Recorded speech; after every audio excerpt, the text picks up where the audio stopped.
হাজীগঞ্জ নদীর ঘাটের দৃশ্য এটা। আসলে এখন বর্তমানে তরমুজের রেটটা কিন্তু অনেক অংশে বেড়ে গেছে।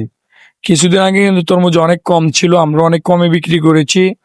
কিন্তু এখন কাস্টমার কিন্তু বুঝতেছে না তরমুজের রেট কিন্তু বাড়ছে। যারা জায়গায় কিনতেছে তারা বুঝতেছে তরমুজের রেটটা কি পরিমাণ বাড়ছে।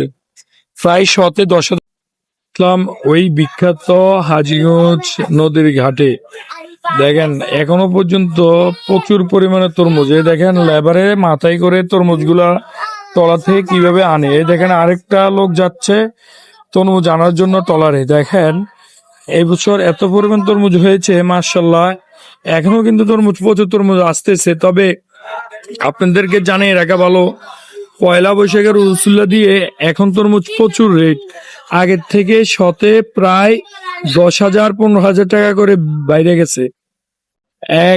এক পিস তরমুজ 100 থেকে 150 টাকা বাইরে গেছে। এক পিস তরমুজ 100 থেকে 150 টাকা বাইরে গেছে। এটা হলো হাজীগঞ্জ নদীর ঘাট। তরমুজের রেট অনেক চড়া বর্তমানে। যারা আগে তরমুজ খেয়েছেন তারা কিন্তু অনেক কমে নিয়েছেন, কিন্তু এখন তরমুজের রেট অনেকটাই বাইরে গেছে।